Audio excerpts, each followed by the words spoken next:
Hey legends, welcome back to the show. Today we'll be talking about the secrets of surf travel that nobody will tell you about.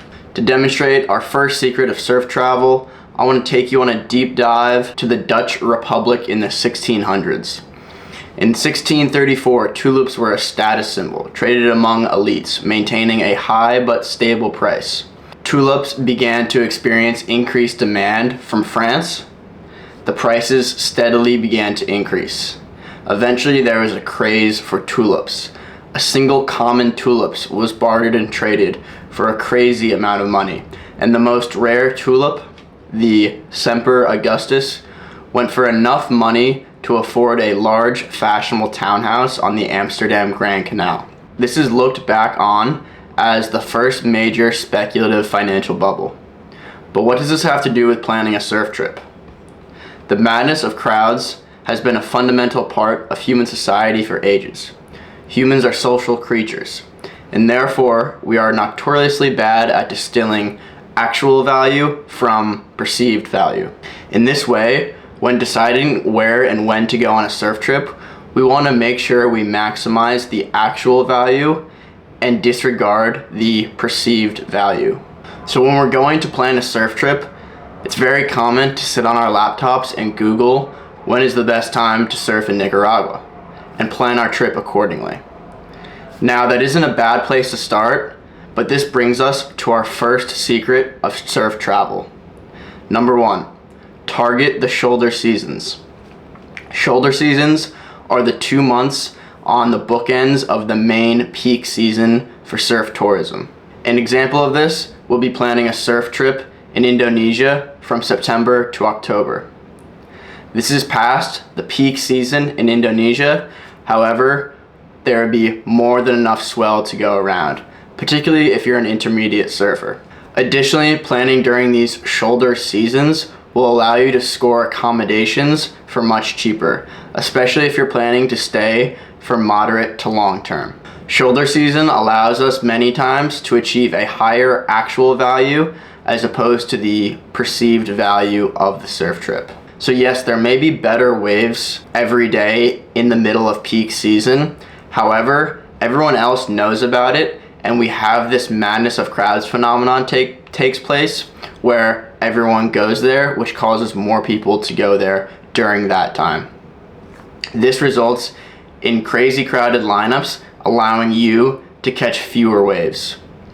Now, when we go in a shoulder season, the wave ratio tips in our favor. The crowds dwindle and the waves don't dwindle as much. Particularly as an intermediate surfer, you don't need to be surfing the crazy swell of the year. You just need to be able to surf something head high and above to get your stoke and Indo. So secret number 1, target the shoulder seasons. You will be rewarded for it. If you gain any value from the ideas presented in these videos, consider joining my newsletter and you'll receive a free surf guide to travel. Secret number 2 when planning a surf trip: consistency beats perfection.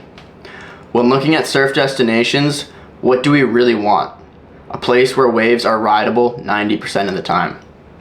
I would argue it is more important to surf every day of your trip than it is to have that one epic day where everything lines up. Many places will show you their highlight reel wave, but the dark reality is that many of these waves will only light up on those perfect conditions for a couple of times a year. And the chances that your surf trip will be during that time of the year is very low. What we want to do is target places that have a variety of waves to surf that work under a variety of conditions.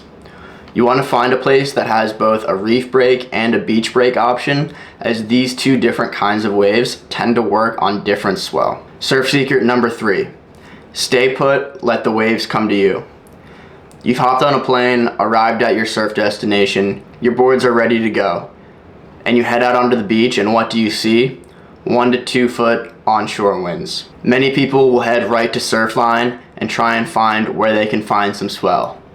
My advice would be, let the waves come to you. As long as your trip is around 2 weeks in time, and you've done your research accordingly, you will score waves in your desired destination. Recently, here in Nicaragua, we've had a spell of onshore winds, and many tourists have been asking me, where should I go? Should I hike up north? Should I go down south? I need to get some I need to get some clean waves. Where should I go? And my advice was simple. Stay put, this too shall pass. And what do you know? After 2 to 3 days of onshore winds, we had one of the glassiest, most perfect days you can imagine, and the whole town got their stoke. Additionally, the town was definitely more empty because no one really saw this coming and it wasn't on the forecast. So I would say don't be scared by the forecast. Don't trust the forecast all knowingly. Instead, trust your research from pages like myself and other surf travel pages. Trust your research, message people who have been there before, and then once you make your decision, surf the waves that the ocean gives you. If you enjoyed this video about planning a surf trip, make sure you watch my next video, which goes through everything you should pack in your surfboard bag.